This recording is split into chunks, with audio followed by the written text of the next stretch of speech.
Well, good afternoon, everyone. Thank you for taking some time on this beautiful day to come up here. In just a moment, we are going to sign the legislation to make recreational and adult use cannabis available in Minnesota. We will become, I believe, the 23rd state. The 11th other states have homegrown cannabis, but this has been a long journey with a lot of folks involved. What we know right now is prohibition does not work. We've criminalized a lot of folks who are going to start the expungement process on those records. We have a situation where buying cannabis on the streets is dangerous with the things from fentanyl to xylazine to the other things we're starting to see show up.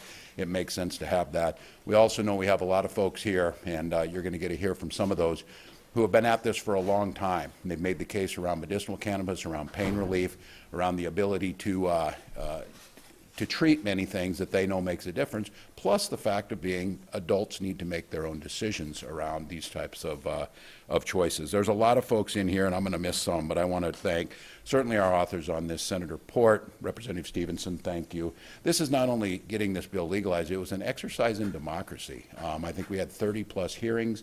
We had many witnesses in here. We had a lot of the work that was being done around that and ushered that through countless committees to get it to this point. On the administration side, we've been working on this since 2019. I ran on this in 2018.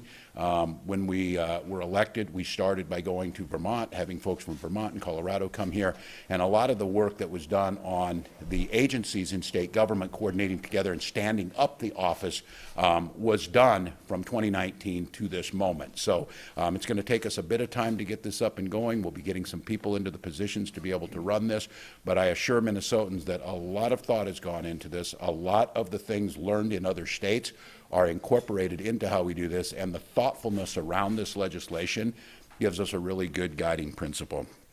A few of the groups that are here, Minnesota's Ready, I want to thank them. The folks at Minnesota Normal, I think the first time I talked to you was several decades ago when we were talking about to the folks. How many state fairs were we at across the street from the state fair and had conversations? When I was running for Congress in 2005, it's a group of folks who worked with me because I was advocating for this. I took that work to Congress because of cannabis being listed as a Schedule I. It causes all kinds of problems in the Veterans Administration on how do we treat veteran issues, especially chronic pain, where we know that in the current conflicts we started overprescribing opioids.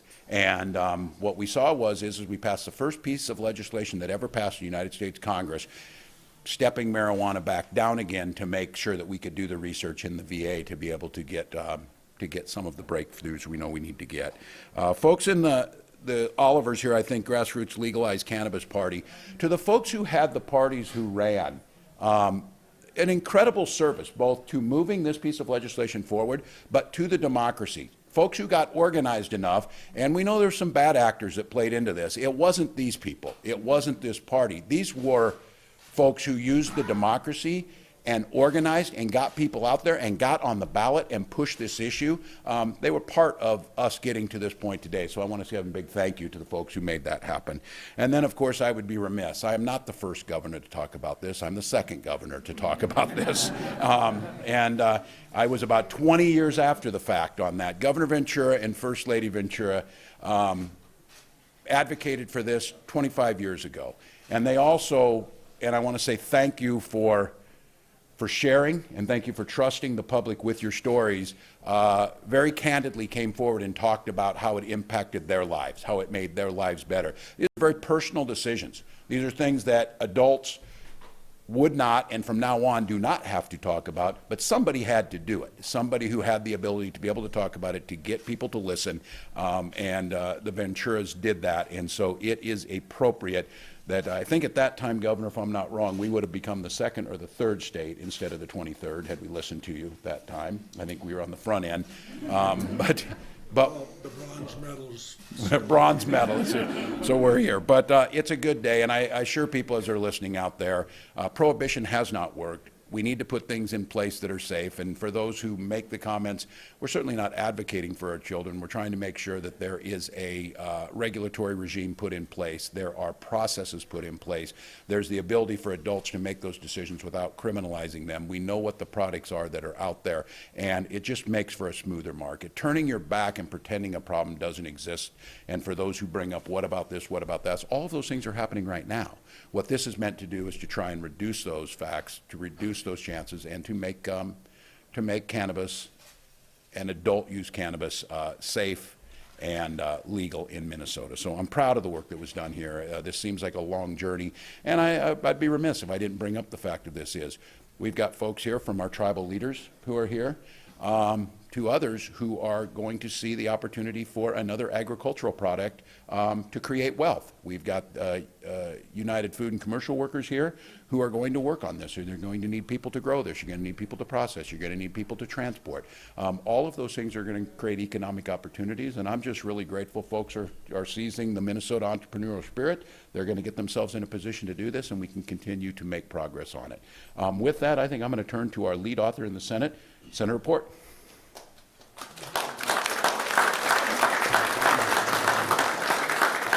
Thank you, Governor.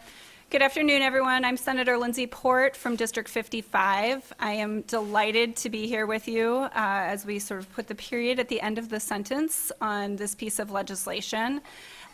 This has been, a huge lift this session, and through the process, there are two things that I have said consistently. One, prohibition does not work. The governor laid out all of the reasons why. If we could have solved any of the concerns people had with cannabis through prohibition, we would have done it any time over the last 50 years. It doesn't work. I'm really proud that Minnesota is taking a step forward and trying something new. And we're trying it in a way that is unique to Minnesota, that really delves into the realities of Minnesota, that looks at entrepreneurial spirit, that looks at reinvesting in communities that have been harmed, and most importantly, that puts front and center in this legislation the expungement piece to make sure that we are undoing some of the harm that we have done as a state through the prohibition of cannabis.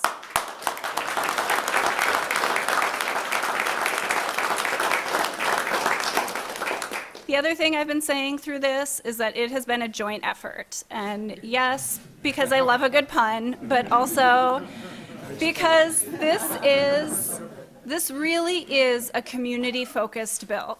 And it has gotten here today not because of Representative Stevenson and I, or even because the governor pushed this. It has gotten here today because of the people of Minnesota, because you all stood up and said, this is what we want. We are ready for this.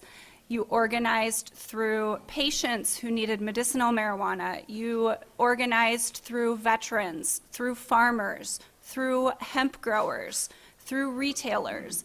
It is a full group effort, and I think that this bill really reflects that, and we will see profit not just in a sort of fiscal way, but we will see growth and profit in our communities in a way that allows our communities to build wealth, especially those who have been most harmed by prohibition. Thank you so much for coming. Thank you for covering this bill, for understanding the huge step that we are taking and what this will mean, particularly to communities who've been most harmed. Thank you so much. I am delighted to watch this get signed today.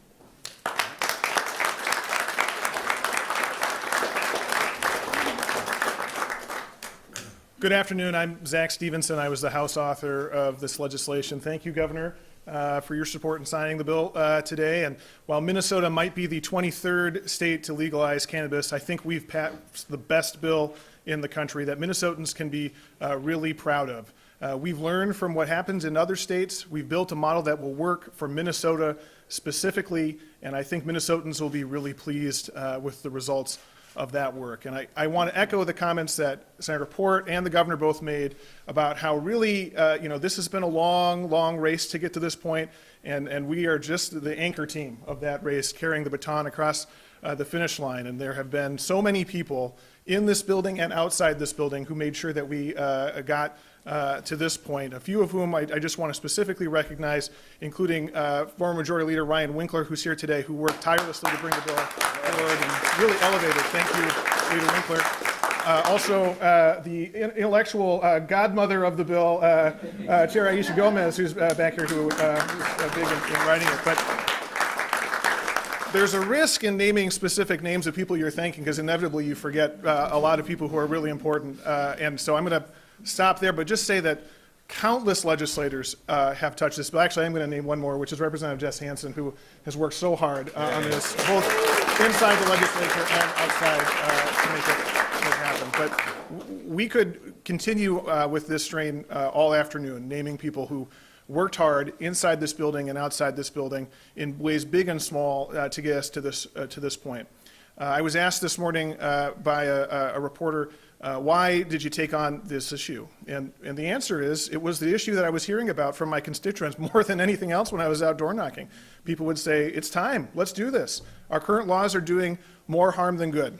And in a few moments, the governor's going to start to undo that harm, and I'm looking forward to watching you sign that. So now I have the great pleasure and honor of introducing the former governor of Minnesota. I was a freshman in high school when he shocked the world. I remember listening to it on the radio, and so it's my great pleasure to introduce Governor Jesse Ventura.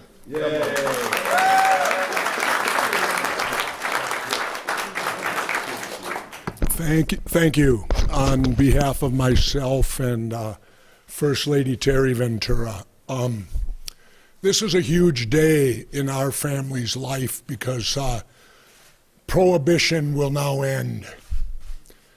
It's gone on longer than I've been alive. The prohibition of a plant made by God.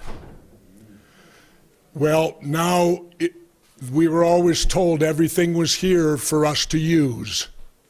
Now in Minnesota, we will be able to use this plant. After years of prohibition, we didn't want any families to go through what the First Lady and I went through. We don't want anyone to have to ever do that in Minnesota. Now, today, they will never have to, because prohibition will end today on cannabis. And I guess I'll finish by saying, for me personally, it's very wonderful to see a dream of yours over 20 years ago finally happen today, and I'm still alive to see it. Governor Walz, thank you. The legislature, thank you. You're the ones that did it. You got it done, and you deserve a pat on the back for that. And what press conference would there be if Jesse Ventura didn't leave with something said controversial, right? Right? So I'll end it by saying this. Jimi Hendrix is looking down on Minnesota smiling today. Well said. Well said. Thank you, Governor. Well, let's put a pen to it.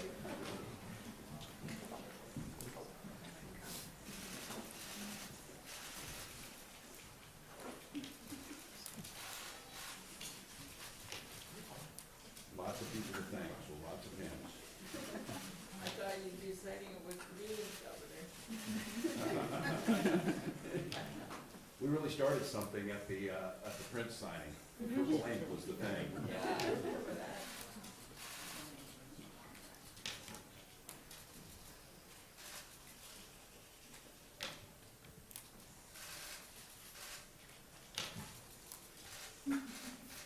It's legal. There you go.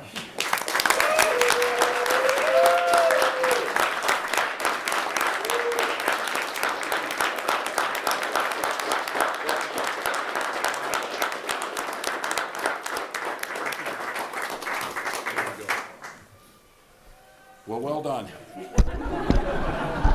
They're out there. And at this time, Governor Ventura would be glad to answer some questions.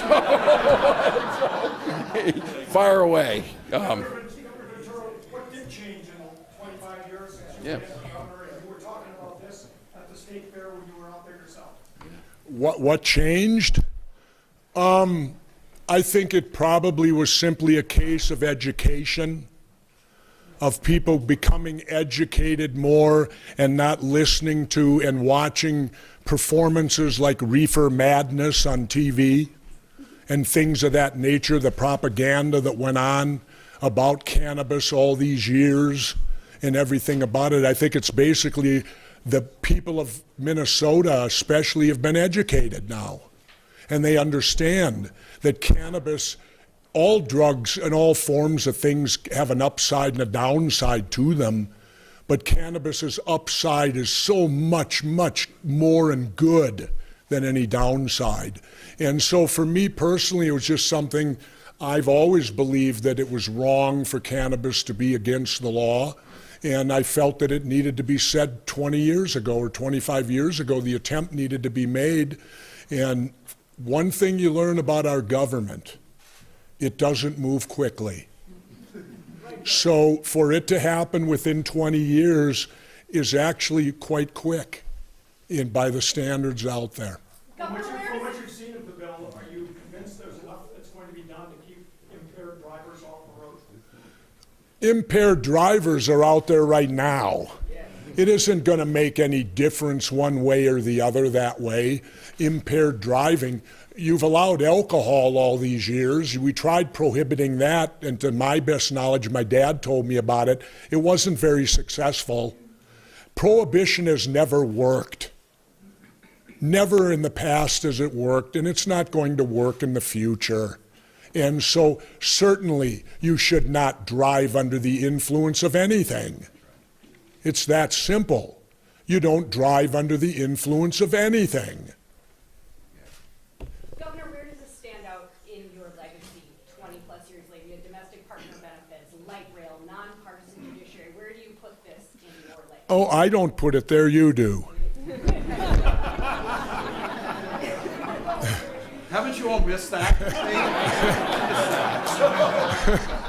No, I don't look back at a legacy and say Jesse Ventura. I was a spark that brought a thought to the table. And it took many years of diligent work by legislators, governors, Governor Walz especially, to reach this point today. And nothing, in government you learn nothing happens overnight. You know, it really doesn't. Governor Walz, what of this is going to be the most difficult for your administration to convert on?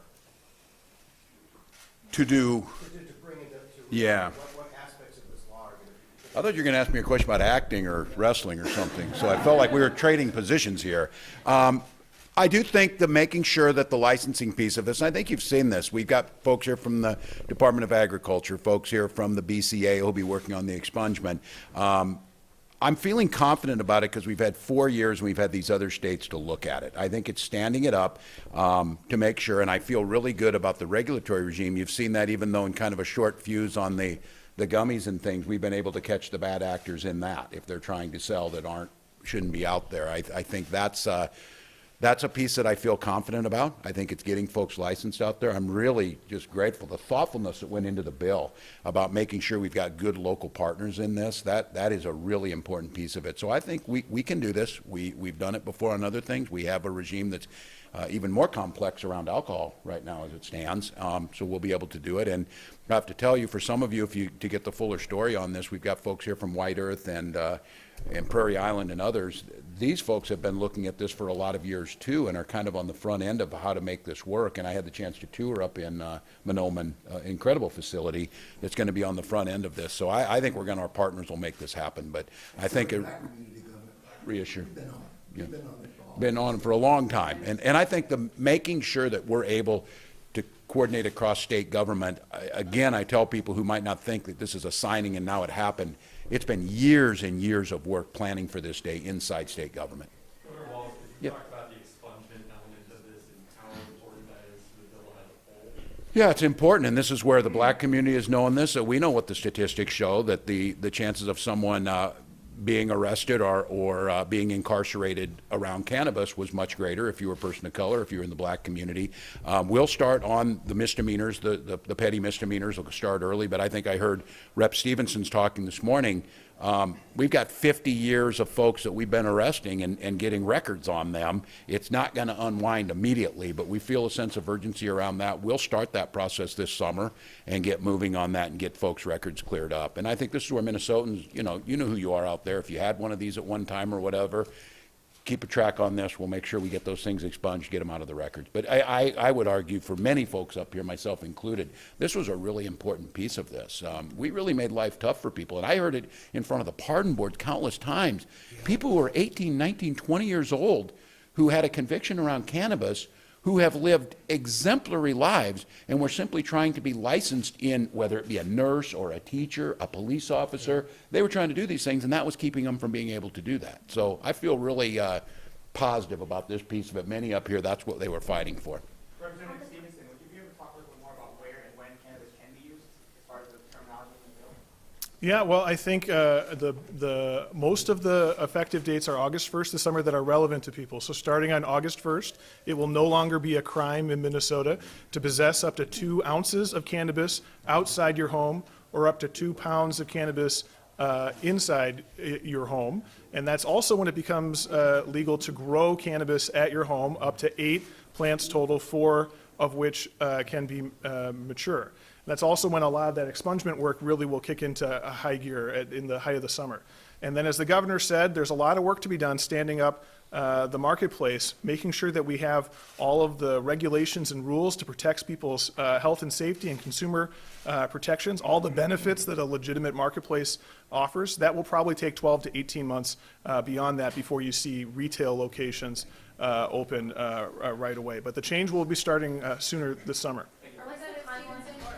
Can you address the seed issue? People can grow plants at home, but it's technically illegal to bring the seeds over state lines. How do you reconcile that?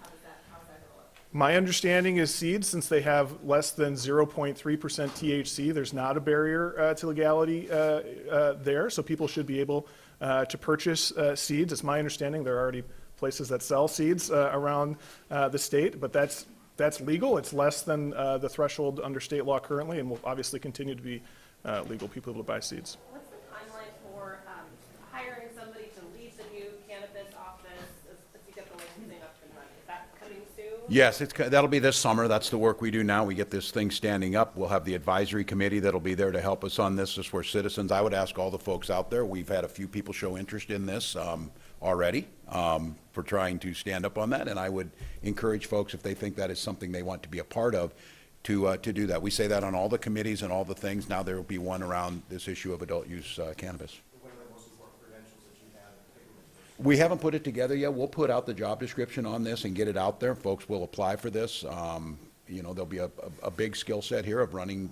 an agency, working across agency from Department of Health, Department of Agriculture to BCA, people who can manage those groups. Can I ask one of the sponsors a question about edibles? You did bring the edibles industry into this bill. What happens with them, say, tomorrow, or the next day, or this summer? Sure. There is a part of this bill that puts into place temporary regulations as we're setting up the agency before the agency is in charge of rulemaking and things like that. So those regulations go into effect in August with everything else. And it really is critical. What we've seen with this industry so far is, as it was legalized last year, it's sort of been the Wild West. There has not been a lot of regulation around it, and so the requirements on that 5 milligrams, no more than 2 servings in a beverage, and testing requirements will be put into place so that those are much more regulated than they currently are. When can you legally use it?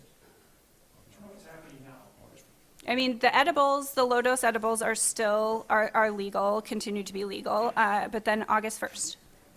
Governor Walz, will you take a stab at the legacy question? You've had a lot of historic bill signings this session in your second term. Where does this stand in context? Yeah, I'm kind of with Governor Ventura on this. I think legacy's written by others. I will phrase it a little differently, but I think that's right. I think it's important because I think listening to so many, if you're out there doing this, you heard this overwhelmingly. And I remember I got asked, Tom asked me at a debate in 2017 about it, and I had already been supportive of this. I think it's about following through, and I think the legacy that you create is if you're listening to constituents, you're doing the things that improve lives or have the opportunity to impact them positively, those things will get in there. I just like the idea with this legislature, and I saw Senator Dietzick came in and Speaker Hortman. I know as far as, for me personally on this, I will never speak about things we've done without mentioning their names together in this because it has been a partnership with an incredible legislature, and I think it's important. I think I said in January that the era of gridlock is over. This didn't get done just because of gridlock. This didn't get done, and I never for the life of me could figure out with right-leaning libertarianism what the deal is with more government over, trying to regulate what you can do as an adult. So I think one of the things this probably plays into is breaking down that idea that gridlock is the way things are and that stuff can actually get done. That's what we promised you. We promised in November we'd get stuff done, and a lot got done. Governor, any prospects that you should put involved in the legal market? I'm sorry, repeat that. Any prospects that you should put involved in the legal cannabis market? Any prospects of me? We'll get you involved as far as brand-wise and have any interest in Oh, I don't know. That's down the road. But I would like to make a statement for all of you that's on another subject. I just returned from Mexico. I went down there 30 days ago and returned now. It took me 3 seconds to drive into Mexico. It took me 3 hours to drive into my country. And I burned 70 miles worth of gasoline waiting to do it. Think about that at the border for a minute. Governor Ventura, on another topic, I know you love this law. Your thoughts about license tabs going on? Well, my thought about license tabs is the same as it's always been. I can't figure out why they need a 7-year sales tax on your car licenses. It should be a flat rate. You're buying a license to drive on the roads. It should have no bearing on the price of whatever you're driving. So you got my political position there. They made sure to change that within a year after I left, so it doesn't fall on these people. It falls on people about 16 years ago. I'm not forgetting that, Tom. This is your life to do that. It's an Remind the bill authors, can you address one of the concerns that was consistently raised during the debate about the gap between when you can legally grow and use marijuana and the regulated products that are on the market? The people with concerns say you're just allowing the black market to thrive when you're trying to move it to a regulated space. The process of eliminating the illicit marketplace and moving to a legitimate marketplace is going to take, obviously, a lot of time. That's what was our experience the last time we moved from a illicit market to a legitimate market with alcohol, and it will be true with cannabis too. And we see that in other states, but there has been success in getting rid of the illicit marketplace in other states. States like Washington and Montana have shrunk their illicit market dramatically over the time that they've had legalization. We are able to make something not criminal that is criminal today and end the harm that we've been talking about all along, and that's very important. But to do the job right of setting up a legitimate marketplace is going to take some time. We're going to try and make that as short a time as we possibly can, but we need to do it responsibly and do it well, and that takes some time. Thank you. All right, thanks, everybody. Well done.